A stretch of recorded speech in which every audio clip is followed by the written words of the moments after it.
আজকে আমি বিটরুট ভাজিটা একটু অন্যরকমভাবে করেছি।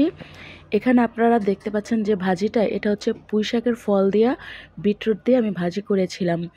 এই ভাজিটা আমি প্রথম খেয়েছিলাম, কিন্তু এটা খেতে আসলে অসাধারণ টেস্টি ছিল। তো চলুন আমি কিভাবে ভাজিটা করেছিলাম। ফ্রিজে কিছু বিটরুট কিনে রেখেছিলাম, তো অনেক দিন রাখাতে এগুলোর ভিতর দিয়ে একদম গাছ হয়ে গিয়েছে। তো আজকে এই বিটরুটটা দিয়েই আমি পুঁইশাকের ফলগুলো ভাজি করব। তো প্রথম পর্যায়ে আমি এটা খুব সুন্দর করে সিলে কেটে নেব। তো কেটে নেওয়ার পরে আমি খুব সুন্দর করে এগুলি ধুয়ে তারপরে একদম ছোট ছোট করে কুচিয়ে নিয়েছি। সাথে এই যে পুঁইশাকের ফলগুলো অনেক সুন্দর ছিল, বিটরুটটাও দেখতে অনেক সুন্দর ছিল। আসলে বিটরুটটা কিন্তু আমাদের শরীরের জন্য অনেক উপকার, এটা কাঁচা খেলে আরও বেশি উপকার। তো আজকে আমি এটা ভাজি করব, তাই আমি এগুলো ছোট ছোট করে কেটে নিয়েছি। তো এর পাশাপাশি আমি কিছু পেঁয়াজ কুচি, মরিচ কুচি এবং রসুন কুচি নিয়েছি। তো এই ক্ষেত্রে আমি প্যানের উপরে পেঁয়াজ কুচিগুলো আগে ভেজে নিয়েছি, তারপরে আমি এর ভিতরে সেই কেটে রাখা ধুয়ে রাখা বিটরুটগুলো দিয়ে দিচ্ছি।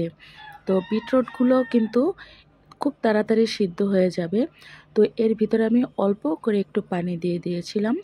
তো পানি দিয়ে তারপরে আমি একটু নাড়াচাড়া করে এটা কিন্তু কিছু সময়ের জন্য আমি ঢেকে দেব, যাতে খুব সুন্দর করে সিদ্ধটা হয়ে যায়। তো পুঁইশাকের ফলের ফ্লেভারটা খুব সুন্দর আসতেছিল। এই যে দেখুন, আমি যখন ঢেকে দিয়েছিলাম এর ভিতরে পানিটা কিন্তু অনেকটাই শুকিয়ে গিয়েছিল। তারপরে আমি এগুলো খুব আস্তে আস্তে করে নাড়াচাড়া করে ভেজে নিয়েছিলাম। বিটরুটটা খেতে কিন্তু আমার কাছে অনেক ভালো লাগে, জানি না আপনারা কে কে পছন্দ করেন। তবে এই বিটরুটটা খাওয়া কিন্তু সবার জন্য অনেক উপকার। তো ফাইনালি বিটরুটটা ভাজা হয়ে গিয়েছিল। এই দেখুন ভাজার পরে এর কালারটা কেমন দেখাচ্ছে। তো এই ভাজিটা কিন্তু গরম গরম ভাতের সাথে খেতে অনেক ভালো লাগে। তো আপনারাও একবার এইভাবে ট্রাই করুন, আশা করি সবারই অনেক ভালো লাগবে।